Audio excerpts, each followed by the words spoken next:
Hi, welcome back to infinite creation. Fridge deep cleaning எப்படி செய்கிறது? ரொம்ப ஈஸியாக டக்குன்னு 15லேருந்து 20 நிமிஷத்துக்குள்ளே கடகடன்னு எப்படி செஞ்சு முடிக்கலாம் வாங்க பார்க்கலாம். ஃப்ரிட்ஜை ஃபஸ்ட்டு சுவிட்ச் ஆஃப் பண்ணிக்கோங்க. அதுக்கப்புறமா உள்ளே இருக்கக்கூடிய பாக்ஸஸ், அதுக்கப்புறம் அந்த grill எல்லாத்தையுமே நம்ம வரிசையாக வெளியே எடுத்துடலாம். இப்போ நான் ஒரு காட்டன் கிளாத் வச்சுட்டு இதை ஃபுல்லாக துடைச்சி விட்டுக்கிறேன். நம்ம ஃப்ரிட்ஜு மேக்ஸிமம் ஒரு 3 இல்லைன்னா 4 மந்த்ஸுக்கு ஒரு டீப் க்ளீனிங் கொடுக்கணும். அப்படி நம்ம பண்ணிகிட்டே இருந்தோம்னா ஃப்ரிட்ஜில் அதிக அளவில் அழுக்குகள், கிருமிகள் இருக்காது. இல்லை 6 மாதம், 8 மாதம், இல்லை 1 வருஷம் வரை நம்ம டீப் க்ளீனிங் பண்ணாமல் இருந்தோம் அப்படின்னா ஃப்ரிட்ஜில் அதிகப்படியான அழுக்கு இருக்கும். அதே மாதிரி ஸ்மெல்லும் இருக்கும். ஸோ நான் மேக்ஸிமம் 3 மந்த்ஸுக்கு ஒருக்க டீப் க்ளீனிங் பண்ணிடுவேன். அதே மாதிரி மாதத்துக்கு ஒரு முறை உள்ளே இருக்கிற பொருட்கள் எல்லாத்தையும் நம்ம வெளியே எடுத்துட்டு அதுக்கப்புறமா லைட்டாக ஒரு துணியால் லைட்டாக தொடச்சி விட்டுட்டு மறுபடியும் பொருட்களை உள்ளே வச்சுருவேன். அதனால் பெரிய அளவில் அழுக்குகள் எதுவுமே இருக்காது. இப்போ ஒரு பவுலில் கொஞ்சம் தண்ணி எடுத்துகிட்டு இதில் 2 இல்லைன்னா 3 ஸ்பூன் வினிகர் நான் ஆட் பண்ணிக்கிறேன். வினிகர் கலந்த இந்த தண்ணியில் துணியை முக்கிட்டு அதுக்கப்புறமா நம்ம தொடச்சி வச்சுருக்கிறோம் இல்லையா ஃப்ரிட்ஜு, அதை உள்பக்கமாக நல்லா தேய்ச்சி விட்டுக்கலாம்.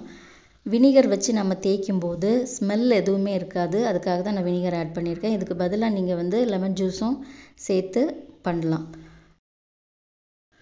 ஃப்ரிட்ஜோட வெளிப்பகுதியை நாம் அடிக்கடி க்ளீன் பண்ணுவோம். ஒரு நாளைக்கு ஒரு வாட்டி இல்லை 2 நாளைக்கு ஒரு வாட்டி நம்ம க்ளீன் பண்ணிப்போம். நார்மலாக மிக்ஸி கிரைண்டர் துடைக்கிற மாதிரி அதை வெளிப்பகுதியை நம்ம நல்லா துடைச்சி விட்டுக்குவோம். பட் உள்ளே நம்ம அதிகம் க்ளீன் பண்ண மாட்டோம். பட் மந்த்லி ஒரு வாட்டி நார்மலாக ஒரு க்ளீனிங், அதே மாதிரி மேக்ஸிமம் 3 to 4 மந்த்ஸில் நம்ம ஒரு நல்ல டீப் க்ளீனிங் கொடுக்கணும். ஃப்ரிட்ஜில் நம்ம கண்ணுக்கு தெரியாத நிறைய கிருமிகளுக்கெல்லாம் இருக்கும். அதே மாதிரி நம்ம ஃப்ரிட்ஜு க்ளோஸ் பண்ணுறோம் இல்லையா, அந்த இடத்துல ஒரு ரப்பர் மாதிரி இருக்கும், ஒரு வாஷர் இருக்கும். அதில் அழுக்குகள் நிறைய இருக்கும். நாம் எப்போ க்ளீன் பண்ணாலும் அதை நம்ம கவனிக்க மாட்டோம். அதில் நிறைய அழுக்குகள் இருந்தது அப்படின்னா நம்ம ஒரு ப்ரெஷ்ஷால், ஒரு சின்ன டூத் ப்ரஷ் ஏதாவது யூஸ் பண்ணி இந்த இடத்துல நல்லா தேய்ச்சி விட்டுக்கலாம். உங்களுக்கு துணியில் தண்ணியை முக்கி அப்படி துடைக்கிறது விருப்பம் இல்லை அப்படின்னா நீங்கள் ஒரு ஸ்ப்ரே பாட்டிலில் வினிகர் கலந்த தண்ணீரை சேர்த்துட்டு அதுக்கப்புறமா நீங்கள் ஸ்ப்ரே பண்ணியும் நீங்கள் துடைச்சி விட்டுக்கலாம். அதிகமாக இந்த ரப்பருக்குள்ளே தான் அழுக்குகள் அதிக அளவில் இருக்கும். நம்ம கண்ணுக்கு பெருசாக தெரியாது. அதோட கலரே மாறி போயிருக்கும். ஸோ ரொம்ப டார்க் கலரில் இருக்கும். அதை நீங்கள் ஒரு ப்ரஷ்ஷு வச்சு எடுக்கலாம். இல்லைன்னா ஈஸியாக இந்த மாதிரி கிளாத்தை வச்சு லைட்டாக நீங்கள் தேய்ச்சி விட்டால் போதும். அந்த அழுக்குகள் ஈஸியாக வெளியே வந்துடும். நான் இப்போ ஃப்ரிட்ஜை க்ளீன் பண்ணிட்டேன். இப்போ ஃப்ரீசரை க்ளீன் பண்ண போகிறேன். ஃப்ரீசரில் இருக்க பாக்ஸஸ் எல்லாத்தையுமே முதல்ல வெளியே எடுத்துடலாம். என்னோடய ஃப்ரிட்ஜில் ஃப்ரீசர் கீழே இருக்கும், ஃப்ரிட்ஜு மேலே இருக்கும். ஸோ இப்போ இதில் இருக்க பாக்ஸஸ் எல்லாத்தையும் எடுத்துகிட்டு இதுலேயும் முதல்ல துடைச்சி விட்டுட்டு அதுக்கப்புறமா வினிகர் கலந்த தண்ணீரை வச்சு நல்லா துடைக்க போகிறேன். வினிகர் நாம் சேர்க்குறனால ஸ்மெல் இருக்காது. அதுக்காக தான் வினிகர் சேர்த்து துடைக்கிறோம். முக்கியமாக ஃப்ரிட்ஜை விட ஃப்ரீசரில் தான் ஸ்மெல் அதிகமாக இருக்கும். ஏன்னா நம்ம மீட்டெல்லாம் நிறைய யூஸ் பண்ணுவோம், நிறைய நாள் ஸ்டோர் பண்ணி வைப்போம். ஸோ எனக்கும் ஃப்ரீசரில் தான் அழுக்கு நிறையா இருக்குது. இதை ஒரு துணியால் லைட்டாக ஃபஸ்ட்டு துடைச்சி விட்டுக்கலாம். அதுக்கப்புறமா வினிகர் கலந்த தண்ணியை வச்சு நம்ம தேய்ச்சி விட்டோம் அப்படின்னா ஸ்மெல்லெல்லாம் போயிடும். ஃப்ரிட்ஜை அப்பப்போ நம்ம துடைச்சிட்டே இருந்தோம்னா, அதாவது 3 இல்லைன்னா 4 மாதத்துக்கு ஒரு வாட்டி ஒரு நல்ல டீப் க்ளீனிங் கொடுத்துட்டே இருந்தோம் அப்படின்னா எப்போவுமே ஃப்ரெஷ்ஷாக புது ஃப்ரிட்ஜ் மாதிரியே இருக்கும்.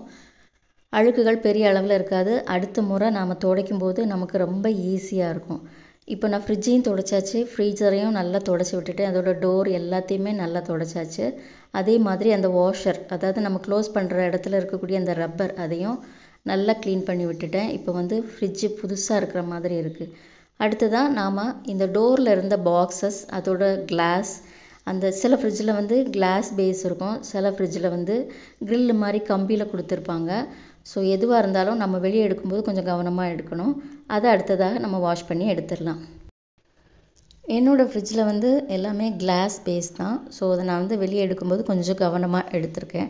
நம்ம கையில் ஈரம் இருக்கும், ஈரப்பதம் இருக்கும். அப்போது நம்ம எடுக்கும்போது சில நேரம் வழுகி விழ சான்சஸ் இருக்குது. அதே மாதிரி நம்ம கழுவுற இடம், அது கொஞ்சம் ரொம்ப இடுக்கான இடத்துல வச்சு நம்ம கழுவினோம் அப்படின்னா எங்கேயாவது தட்டுப்படும். கிளாஸாக இருந்ததுன்னா உடனே அது கீறல் விடும். ஸோ நான் கழுவுற இடத்துலையும் கொஞ்சம் கவனமாக தான் அதை எடுத்து வச்சு தேய்ச்சிட்ருக்கேன். பைப்பில் தட்டிடுச்சுன்னா சாதாரணமாக இந்த கிளாஸ் எல்லாம் கொஞ்சம் ஸ்ட்ராங்காக தான் இருக்கும், அவ்வளோவா உடையாது. ஆனால் நம்ம எடுக்கிற வேகத்தில் எங்கேயாவது தட்டிடுச்சு அப்படின்னா அது கீறல் விழுந்துடும். ஸோ கழுவும்போது நீங்கள் கொஞ்சம் கவனமாக கழுவிக்கோங்க. கம்பியாக இருந்ததுன்னா பிரச்சனையே இல்லை, ஈஸியாக கழுவி எடுத்துடலாம். நான் இப்போ எல்லா கிளாஸையுமே கழுவிட்டு கிச்சன் ஸ்லாபில் ஒரு டவல் விரிச்சிட்டு அதுக்கு மேலே இதை வந்து அப்படி நாட்டி வச்ச மாதிரி வச்சுருக்கேன். எல்லா கிளாஸையும் அப்படி தான் வச்சுருக்கேன்.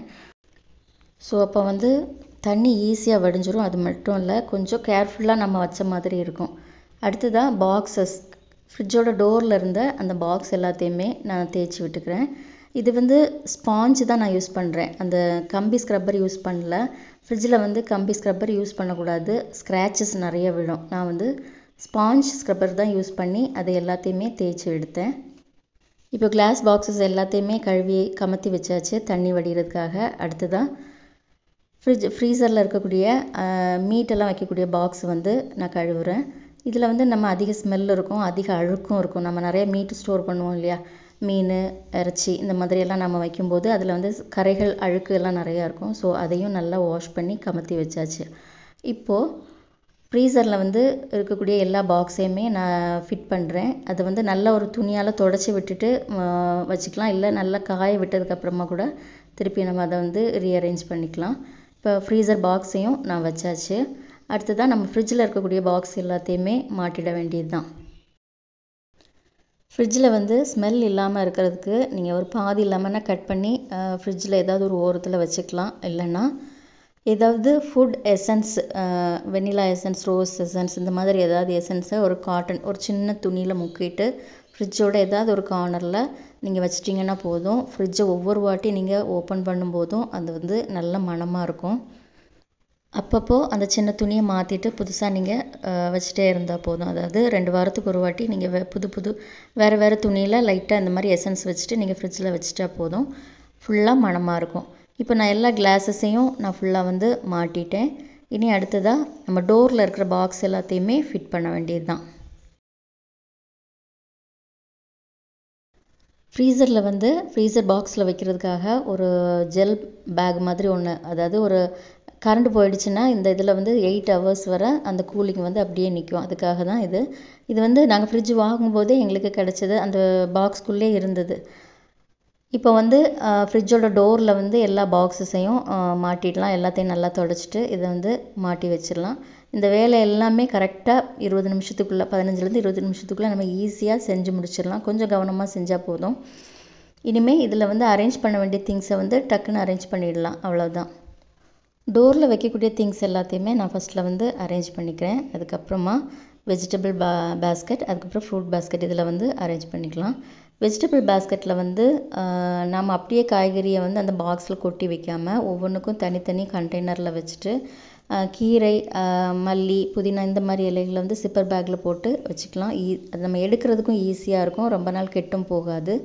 அதே மாதிரி ஃப்ரூட் பாக்ஸில் வந்து ஃப்ரூட்ஸ் மட்டும் இல்லை, நம்ம மாவு வகைகள் கூட ஸ்டோர் பண்ணிக்கலாம். இப்போ நான் வந்து வீட்டில் இருக்கிற பாக்ஸ்லேயே தனியாக வெஜிடபிள்ஸ் எல்லாம் போட்டுட்டு தக்காளிக்கு ஒரு பாக்ஸு, பச்சை மிளகுக்கு ஒரு பாக்ஸு, அந்த மாதிரி சின்ன சின்ன ஐட்டங்கள்லாம் சின்ன தனித்தனி பாக்ஸில் போட்டு அந்த மாதிரி வச்சுக்கிறேன். இது கடைகளில் வந்து இதுக்குன்னு தனி கண்டெய்னர்ஸ் எல்லாம் கிடைக்கிது, அதை வாங்கி கூட நம்ம வந்து அதில் வச்சு ஸ்டோர் பண்ணிக்கலாம். இப்போது ஃப்ரூட் பாஸ்கெட்டில் வந்து நான் இப்போ ஃப்ரூட்ஸ் போடல, அதுக்கு பதிலாக கெட்டு போகாமல் இருக்கிறதுக்காக சில மாவு வகைகளை, கேக் மிக்ஸு, அந்த மாதிரி ஐட்டங்கள் எல்லாத்தையும் நான் அதில் வந்து போட்டு வச்சுக்கிறேன். சிலர் வந்து ஃப்ரிட்ஜை வந்து ஸ்டோர் மாதிரி யூஸ் பண்ணுவாங்க. நம்ம டோரை திறந்தாலே வெளியில் வந்து 2-3 பொருட்கள் வந்து விழும், அந்த அளவுக்கு அதில் குத்தி அப்படி நிறச்சி வச்சுருப்பாங்க. அந்த மாதிரி வைக்காமல் மீடியமான அளவு பொருட்கள் வந்து வச்சா போதும். அப்போ தான் ஃப்ரிட்ஜை வந்து நமக்கு அடிக்கடி க்ளீன் பண்ணணுங்கிற எண்ணம் வரும், அதை வந்து நல்லா மெயின்டைன் பண்ணணுங்கிற ஒரு ஆசையும் இருக்கும். ஸோ இந்த வீடியோ உங்கள் எல்லாருக்கும் இன்ட்ரெஸ்டிங்காக இருந்திருக்கும்னு நம்புகிறேன். இன்னும் ஒரு யூஸ்ஃபுல்லான இன்ட்ரெஸ்டிங்கான வீடியோவில் நம்ம மறுபடியும் சந்திக்கலாம்.